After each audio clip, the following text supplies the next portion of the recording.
Bab 155. Toko kumuh yang menjual obat hitam. Ren Xiaosu merasa bahwa Luolan terlalu terobsesi dengan makhluk gaib. Chen Wudi telah mengatakan bahwa Ben Boerba telah mencoba membuatnya membelot ke sisinya. Tetapi upaya itu segera dilihat oleh matanya yang cerdas. Sebagai Sage Agung, bagaimana ia bisa bekerja untuk setan? Itu pasti tidak akan dilakukan karena setan tidak mencari kitab suci Buddha dari surga barat.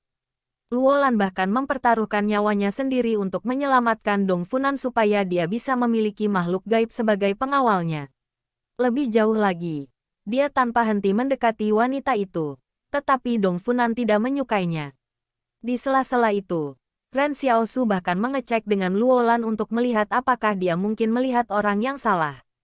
Bagaimana jika ada masalah dengan Dong Funan?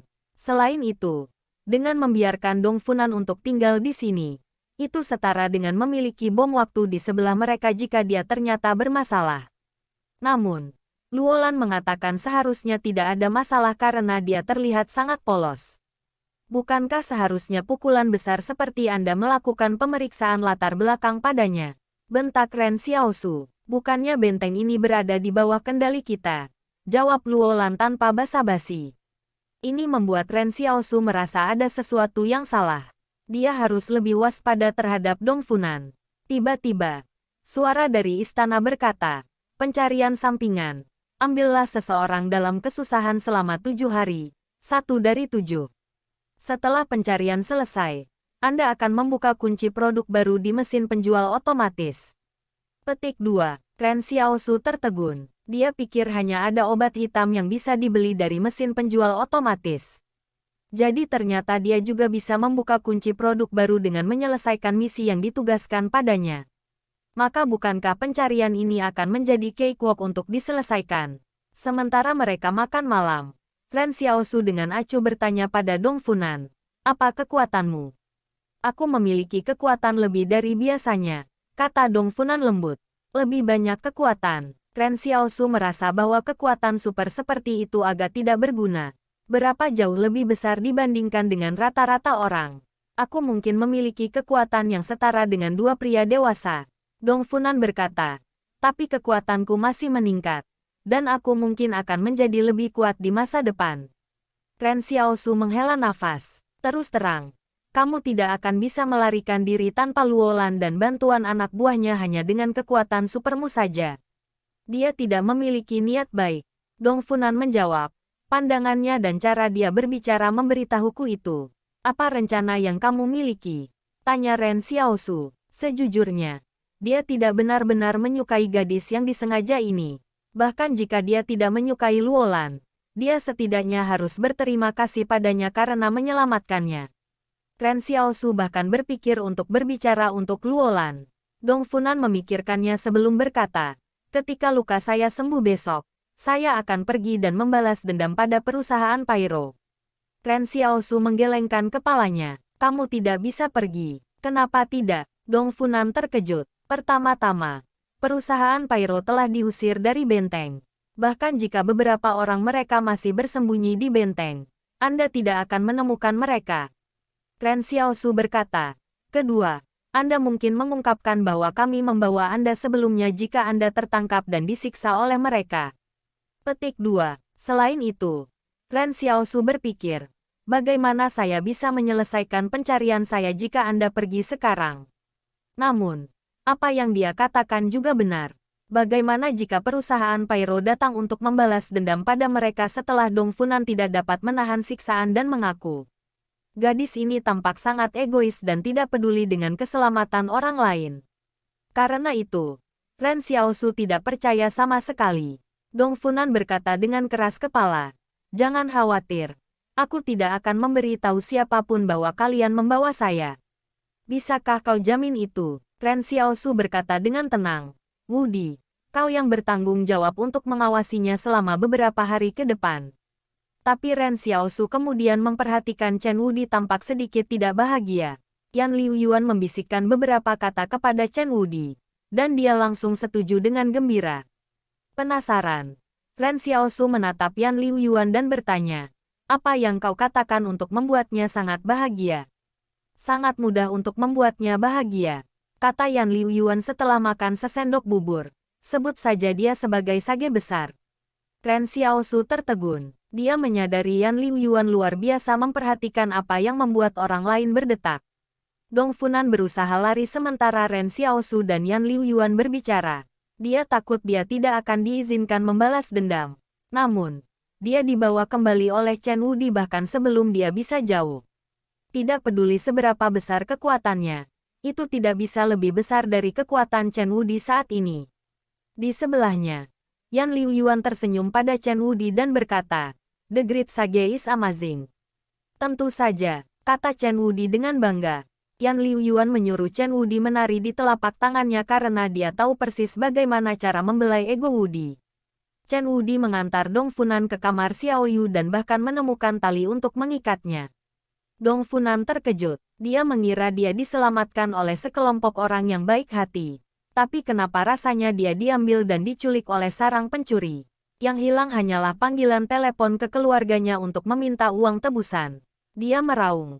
"Mengapa kamu semua menolak untuk membiarkan saya pergi? Apa jenis toko yang Anda semua beroperasi?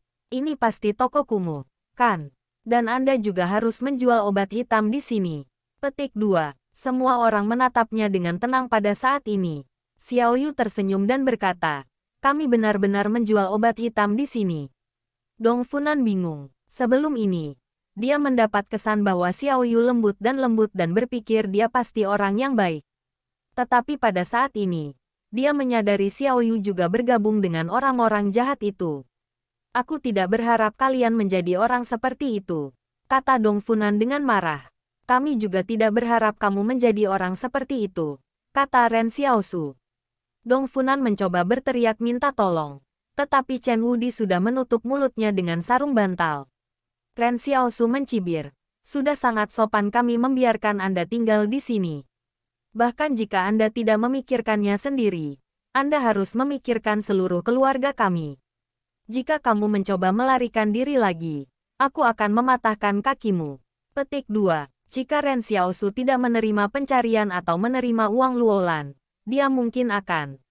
Itu adalah akhir pekan keesokan harinya.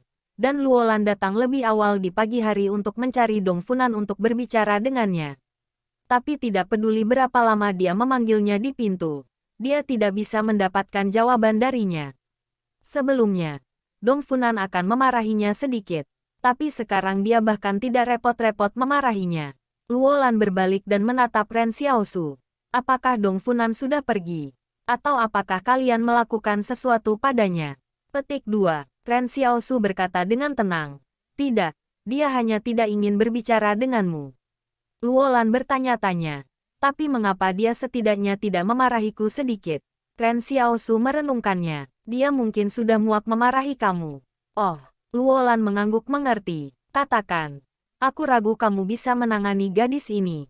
Ren Xiaosu berpikir dia bisa membuat Luolan menyerah total. Akan lebih mudah untuk berurusan dengan Dong Funan setelah 7 hari berjalan seperti itu. Luolan berkata dengan putus asa, "Tidak bisakah kamu melihat bahwa aku masih belum menemukan target berikutnya?"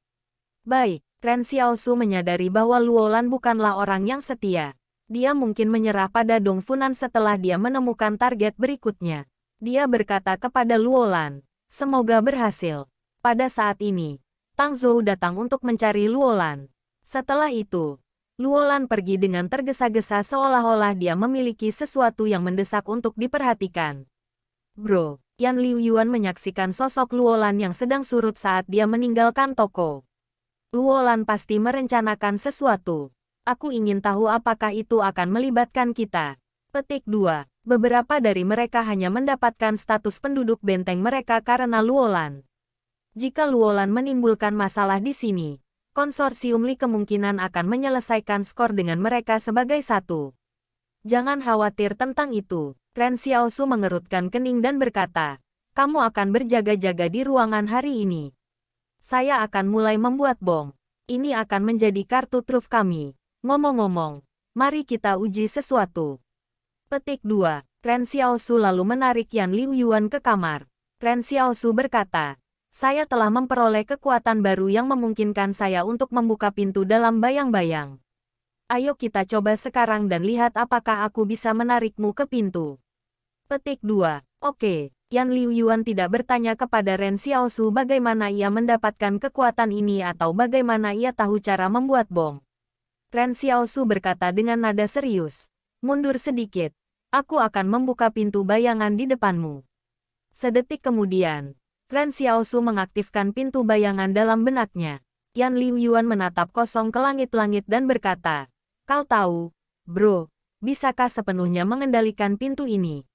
Ren Xiaosu bermaksud untuk membuka pintu bayangan di depan Yan Liuyuan, tetapi pintu itu terbuka di langit-langit. Tidak, tidak, biarkan aku mencobanya lagi. Percayalah, saya sangat yakin saya bisa melakukannya. Kesalahan kecil bukan masalah besar. Lagi pula siapa yang tidak melakukan kesalahan? Ren Xiaosu malu. Kemudian pintu terbuka di lantai. Yan Liuyuan diam-diam berkata, bro, Anda sebaiknya tidak mengujinya dulu. Saya sedikit gugup. Bab 156. Itu keajaiban seperti itu. Akhirnya, Ren Xiaosu meninggalkan ide menggunakan Yan Liuyuan untuk menguji kekuatan barunya karena masalah keamanan. Bagaimanapun, dia masih tidak bisa mengendalikan kekuatan dengan baik. Bagaimana jika sesuatu terjadi pada Yan Liuyuan ketika dia melewati pintu bayangan? Namun, Ren Xiaosu memikirkan ide lain. Ketika dia menyalin pintu bayangan dari Luo Xinyu, pintunya berdiri hampir 2 meter. Tapi karena Ren Xiaosu hanya bisa mendapatkan satu lengan melewatinya, mengapa dia harus membuka pintu sebesar itu? Selain itu akan menarik perhatian orang lain terlalu mudah. Karena itu, Ren Xiaosu bertanya-tanya apakah dia bisa membuat pintu lebih kecil sehingga cukup baginya untuk meletakkan satu lengan. Ketika dia memikirkan hal itu, Yan Liuyuan, yang berada di sebelahnya, melihat pintu bayangan muncul kembali di langit-langit dan mulai bergoyang. Seolah-olah semacam hukum menentang kehendak Ren Xiaosu. Ren Xiaosu memperhatikan bentuk shadow door yang tampaknya sudah diperbaiki sejak awal dan bukan sesuatu yang bisa diubah. Ini akan menjadi benturan keinginan. Tapi bukankah kekuatan yang melayani kehendak?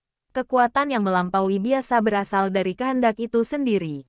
Yan Liuyuan melihat butiran keringat terbentuk di dahi Ren Xiaosu, tapi dia tidak berani memotongnya. Sedetik kemudian, Yan Liuyuan melihat tepi pintu bayangan menjadi tidak stabil karena mulai menyusut. Jika Luo Xinyu ada di sini, rahangnya mungkin akan jatuh ke lantai. Karena meskipun dia adalah pencetus shadow door, dia tidak punya cara untuk menyesuaikan ukurannya. Ren Xiaosu menghela nafas lega. Pada titik ini, diameter pintu bayangan telah menjadi hanya setebal lengan. Dia menutup pintu bayangan dan membukanya lagi. Kali ini, Ren Xiaosu mendapati dia bisa mengendalikan ukuran pintu sesuka hati. Satu-satunya penyesalannya adalah bahwa tidak peduli seberapa besar pintunya, dia masih bisa mendapatkan satu tangan saja.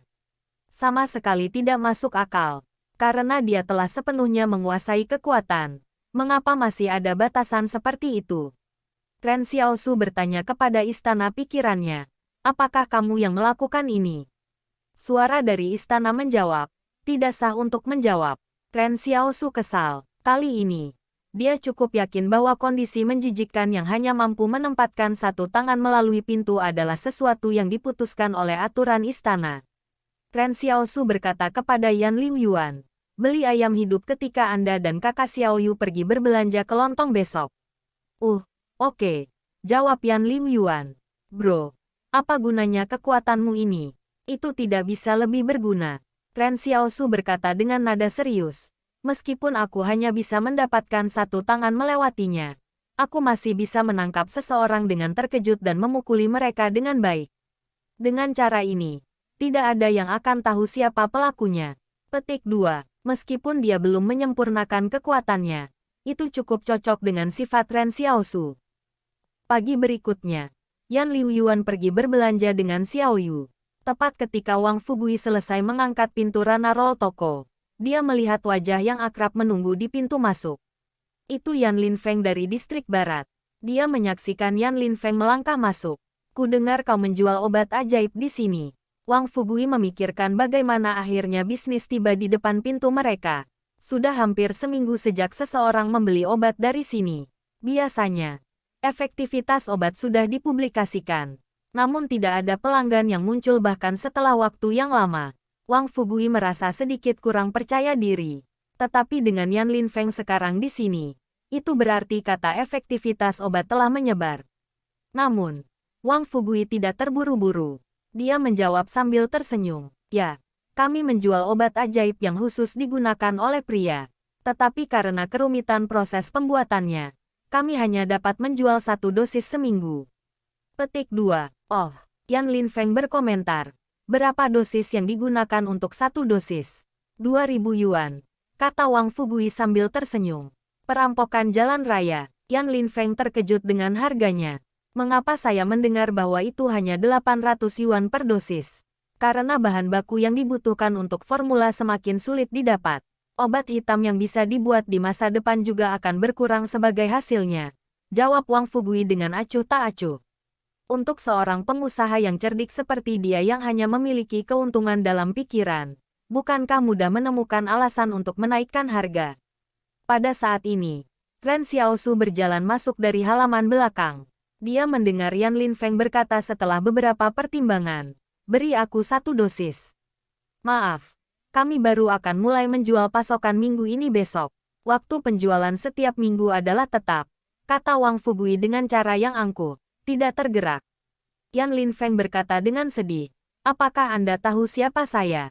Ren Xiaosu merasa geli karena dia mengenalnya terlalu baik, tetapi dia tidak menjawab. Sebagai gantinya, dia mengganti topik pembicaraan dan berkata, "Kami juga menolak pengawas Chen dari Divisi Ketertiban Umum ketika dia datang untuk menanyakan minggu lalu. Bukannya kami bermain sulit untuk mendapatkannya, tetapi obat hitam belum dibuat." Petik 2. Yan Linfeng berkata dengan ekspresi gelap, "Saya perlu obatnya segera. Bukankah kamu seorang dokter? Apakah ini yang harus dikatakan dokter? Saya akan memberi Anda semua kesempatan untuk mengubah cara Anda berbicara kepada saya."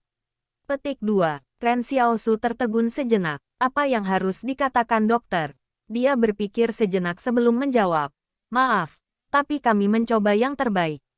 Yan Linfeng bingung. "Itukah yang harus kamu katakan? Apakah saya terlihat seperti sedang sekarat?" Petik 1. Kemudian beberapa pelanggan lain masuk dari luar. Yan Linfeng melihat ke belakang dan terkejut melihat itu adalah pengawas Wang dari divisi perencanaan. Dia melihat 2 bawahan mengikuti pengawas Wang, dan mereka bahkan memegang spanduk di tangan mereka. Ketika Yan Linfeng melihatnya, dia segera membungkuk dan berkata sambil tersenyum, "Supervisor Wang, apa yang kamu lakukan di sini?" "Oh, ini Li Telian." Supervisor Wang berkata dengan senyum angkuh.